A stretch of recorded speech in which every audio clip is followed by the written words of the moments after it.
2021년 2월 5일 오늘의 말씀을 함께 나누도록 하겠습니다. 오늘부터는 제가 2011년부터 부여온누리교회에서 설교를 시작했는데 그때부터 했던 주일 설교 말씀을 간단하게 줄여서 다시 한번 나누는 시간을 갖도록 하겠습니다. 매일 본문의 말씀이 달라질 수도 있고 또 어떤 경우에는 특정한 성경 전체를 순서대로 함께 나눌 수도 있습니다. 2011년부터 했던 주일 설교 내용의 말씀이기 때문에 우리가 다시금 반복해서 잘 이렇게 기억하는 그런 시간이 되었으면 좋겠습니다. 오늘은 첫 번째 시간으로 오늘 말씀의 제목은 돌아온 아들입니다. 본문 말씀은 누가복음 15장 11절부터 24절까지 말씀입니다. 제가 읽겠습니다.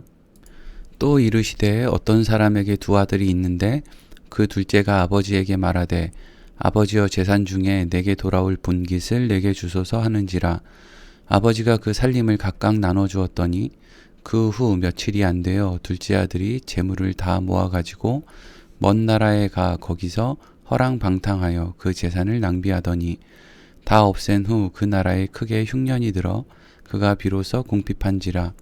가서 그 나라 백성 중 한 사람에게 붙어 사니 그가 그를 들로 보내어 돼지를 치게 하였는데 그가 돼지 먹는 쥐염 열매로 배를 채우고자 하되 주는 자가 없는지라. 이에 스스로 돌이켜 이르되 내 아버지에게는 양식이 풍족한 품꾼이 얼마나 많은가. 나는 여기서 줄여 죽는구나. 내가 일어나 아버지께 가서 이르기를 아버지 내가 하늘과 아버지께 죄를 지었사오니 지금부터는 아버지의 아들이라 일컬음을 감당하지 못하겠나이다. 나를 품꾼의 하나로 보소서 하리라 하고 이에 일어나서 아버지께로 돌아가니라. 아직도 거리가 먼데 아버지가 그를 보고 측은히 여겨 달려가 목을 안고 입을 맞추니 아들이 이르되 아버지 내가 하늘과 아버지께 죄를 지었사오니 지금부터는 아버지의 아들이라 일컬음을 감당하지 못하겠나이다 하나 아버지는 종들에게 이르되 제일 좋은 옷을 내어다가 입히고 손에 가락지를 끼우고 발에 신을 신기라. 그리고 살찐 송아지를 끌어다가 잡으라. 우리가 먹고 즐기자. 이 내 아들은 죽었다가 다시 살아났으며 내가 잃었다가 다시 얻었노라 하니 그들이 즐거워하더라. 아멘. 여러분, 우리가 세상을 살아가다 보면 이러한 생각을 할 때가 있습니다. 사람은 인물값을 한다. 또 똑똑한 사람은 그 값어치를 한다라는 말입니다. 뭔가 남다른 것이 있는 사람은 그것을 가진 사람의 모습을 결국 보인다라는 말입니다. 성경 속에도 소위 인물값 또 똑똑한 값을 했던 사람이 있었는데 그 사람이 바로 오늘 본문에 나오는 그 이름도 유명한 탕자입니다. 오늘 본문의 이야기가 바로 탕자의 이야기입니다. 오늘 본문의 말씀이 이렇게 시작됩니다. 11절 말씀입니다. 또 이르되 어떤 사람에게 두 아들이 있는데 아멘. 이 아들은 둘째 아들로 태어났습니다. 둘째로 태어난 이 아들은 자신이 속해 있는 그리고 그 집을 이끌어가는 아버지가 답답해 보였고 못마땅해 보였습니다. 이것은 다른 말로 하면 자신이 아버지보다 더 낫다고 생각을 하게 되었다는 것입니다. 아버지는 왜 이렇게 답답하게 생활을 하는가? 왜 형은 이렇게 아버지 말만 듣는가? 왜 우리 집의 종들은 이런 곳에서 종살이를 하고 있는가? 둘째 아들은 자신의 뜻대로 살아갈 바깥 세상으로 나갈 계획을 결국 세우게 됩니다. 이어지는 12절 말씀입니다. 그 둘째가 아버지에게 말하되 아버지여 재산 중에서 내게 돌아올 분깃을 내게 주소서 하는지라. 아버지가 그 살림을 각각 나눠 주었더니 아멘. 오랜 생각 끝에 둘째 아들은 아버지를 찾아갑니다. 그리고 이렇게 말했습니다. 아버지, 어차피 저에게 주실 유산이 있지 않습니까? 자신에게 주실 몫을 미리 주시면 제가 내 것이라고 여기고 더 열심히 관리하도록 하겠습니다. 이런 식으로 이야기를 한 것이죠. 분명 둘째 아들은 아버지가 주신 유산을 팔아 금방 집을 떠나겠다고 말하지는 않았을 것입니다. 그럴듯한 이유를 댔을 것입니다. 그러나 그 모든 것들은 둘째 아들이 집을 떠나고 싶은, 더 잘난 자신의 의도대로 살고 싶은 마음속에서 꺼내놓은 거짓말들이었습니다.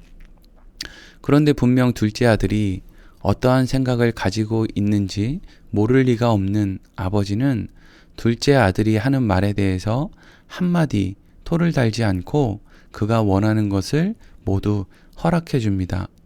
이어지는 13절 말씀입니다.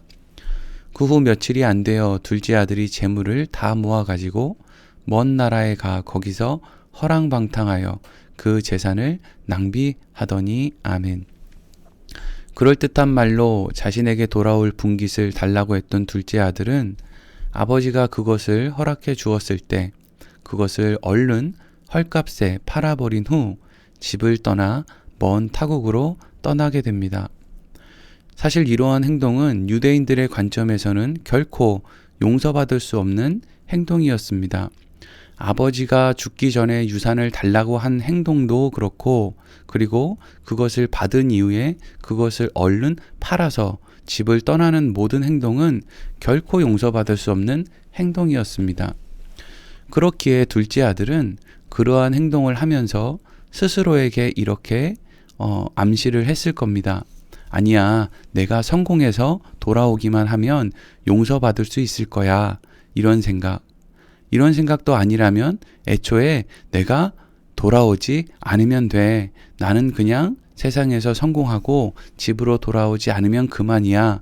이런 종류들의 그러한 생각들을 스스로에게 했을 것입니다.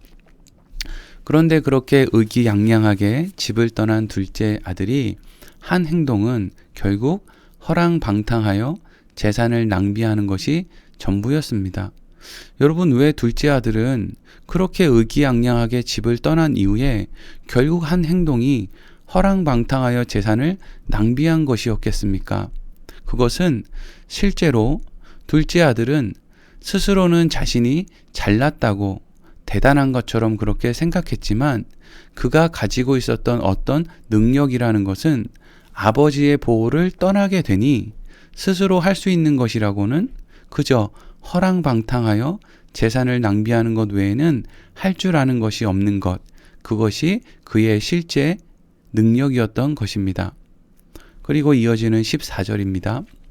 다 없앤 후에 그 나라에 크게 흉년이 들어 그가 비로소 궁핍한지라. 아멘. 둘째 아들이 자신이 가진 돈을 모두 탕진한 이후에 설상가상으로 그 땅에 큰 흉년이 들게 되었습니다. 돈이 있을 때는 간이라도 빼줄 것처럼 행동했던 주위의 사람들은 둘째 아들에게 돈이 떨어지자 둘째 아들을 매몰차게 떠나버렸습니다. 그는 철저한 외면 속에서 끔찍한 흉년의 삶을 살아가게 됩니다. 그래서 둘째 아들은 어떤 일을 하게 됩니까? 15절과 16절입니다. 가서 그 나라 백성 중 한 사람에게 붙어 사니 그가 그를 들러 보내어 돼지를 치게 하였는데 그가 돼지 먹는 쥐염 열매로 배를 채우고자 하되 주는 자가 없는지라. 아멘. 둘째 아들은 흉년 가운데 굶어 죽을 수는 없어서 유대인들이 가까이 하지 않는 돼지를 치는 일을 하게 되었고, 그 일을 하고서도 배불리 먹을 수가 없어서 돼지들이 먹는 쥐염 열매로 배를 채우려고 했지만 그마저도 쉽게 내어주는 사람이 없었습니다. 둘째 아들은 배도 고프고 그리고 자신의 능력이 자기가 생각했던 것보다 조금도 있지 않다라는 것, 그러한 생각 속에서 절망 가운데 있을 수밖에 없었을 것입니다. 그런데 그때 둘째 아들의 머릿속에 이런 생각이 떠오르게 됩니다. 오늘 17절부터 19절 말씀입니다. 이에 스스로 돌이켜 이르되 내 아버지에게는 양식이 풍족한 품꾼이 얼마나 많은가. 나는 여기서 줄여 죽는구나. 내가 일어나 아버지께 가서 이르기를 아버지, 내가 하늘과 아버지께 죄를 지었사오니 지금부터는 아버지의 아들이라 일컬음을 감당하지 못하겠나이다. 나를 품꾼의 하나로 보소서 하리라 하고. 아멘. 아들은 자신이 지금 할 수 있는 최선의 생각을 했습니다. 그것은 아버지에게로 돌아가는 것입니다. 자신이 아버지에게 돌아가서 자신이 지은 모든 죄를 고백하면 최소한 아버지는 자신을 다시 아들로 받아주지는 않을 망정 종의 한 사람으로는 써주지 않겠는가라는 생각을 한 것이었습니다. 그래서 둘째 아들은 집으로 돌아가기로 결심을 했고 아버지를 만났을 때 자신이 무엇이라고 말하며 용서를 빌어야 하는지를 생각하며 집으로 돌아오게 됩니다. 그런데 그렇게 집으로 돌아오는 그 아들을 먼저 그의 아버지가 발견하게 되죠. 그게 20절 말씀입니다. 읽겠습니다. 이에 일어나 아버지께로 돌아가니라.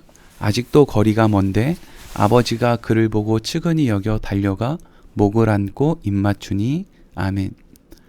집을 떠난 둘째 아들을 기다리는 아버지, 그리고 결국 집으로 돌아오게 된 아들, 그들이 길에서 만나게 됩니다.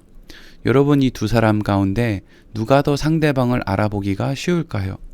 분명 아들이 아버지를 알아보는 것이 쉬울 것입니다. 왜냐하면 겉으로 볼 때 아버지는 늘 같은 모습이지만 둘째 아들은 집을 떠날 때와는 전혀 다른, 지금은 거짓골을 하고 있었기 때문입니다. 그런데 중요한 것은 먼저 상대방을 알아본 것은 아들이 아니라 아버지였다는 것이죠.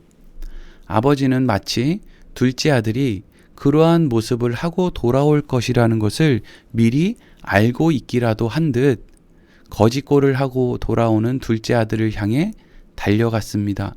그리고 그를 품에 안았습니다. 아버지가 둘째 아들을 품에 안았을 때 둘째 아들은 이제까지 자신이 아버지께 용서를 받기 위해 연습했던 말을 꺼냅니다. 그러나 아버지는 그의 말이 귀에 들리지 않았습니다. 왜냐하면 자신의 아들이 지금 자신의 품에 안겨 있다는 것으로 이미 충분했기 때문입니다.